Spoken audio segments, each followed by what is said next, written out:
ಉಪವಾಸದ 40 ದಿವಸಗಳ ಮಹತ್ವವು ಜಲಪ್ರಳಯ ಕಾಲದಲ್ಲಿ ಮಳೆ ಸುರಿದ ದಿನಗಳ ಸಂಖ್ಯೆ 40 ಆಗಿತ್ತು. ಅದು ಆದಿಕಾಂಡ 7ನೇ ಅಧ್ಯಾಯ 4ನೇ ವಚನ ಮತ್ತು 17ನೇ ವಚನದಲ್ಲಿ ನಾವು ನೋಡುತ್ತೇವೆ.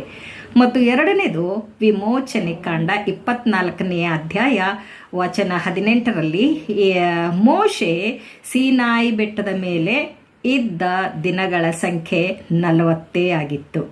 ಅದಾದ ಮೇಲೆ ಅರಣ್ಯಕಾಂಡ 14ನೇ ಅಧ್ಯಾಯ 33 ಮತ್ತು 34ರಲ್ಲಿ ಇಸ್ರಾಯೇಲ್ಯರು ಅರಣ್ಯದಲ್ಲಿ ಅಲೆದಾಡಿದ ವರ್ಷಗಳ ಸಂಖ್ಯೆ 40 ಆಗಿತ್ತು. ಅವರು ಅರಣ್ಯದಲ್ಲಿ 40 ವರ್ಷಗಳು ಅಲೆದಾಡಿ ಅವರು ಕಾನಾನ್ ದೇಶವನ್ನು ಸೇರಿದರು ಎನ್ನುವಂಥದ್ದನ್ನು ನಾವು ನೋಡೋರಾಗಿದ್ದೇವೆ, ಅಥವಾ ಹಾಲು ಜೇನು ಹರಿವ ದೇಶವನ್ನು ಸೇರಿದರು ಎನ್ನುವಂಥದ್ದು ನಾವು ನೋಡೋರಾಗಿದ್ದೇವೆ.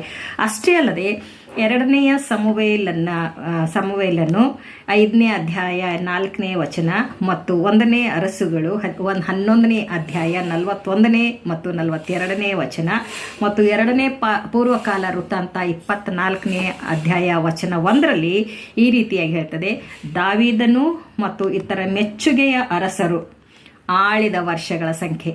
ದಾವೀದನು 40 ವರ್ಷಗಳು ರಾಜ್ಯ ಆಳಿದನು. ಮತ್ತು ದೇವರಿಗೆ ಮೆಚ್ಚುಗೆಯಾಗಿರ್ಲಿಕ್ಕಿರುವಂಥ ಅನೇಕ ಅರಸರುಗಳು ಕೂಡ 40 ವರ್ಷಗಳು ಆಳ್ವಿಕೆ ಮಾಡಿದರು. ಆ ಆಳ್ವಿಕೆಯ ಸಂಖ್ಯೆಯು 40 ವರ್ಷಗಳಾಗಿತ್ತು ಎನ್ನುವಂಥದ್ದು ನಾವಿಲ್ಲಿ ನೋಡುವ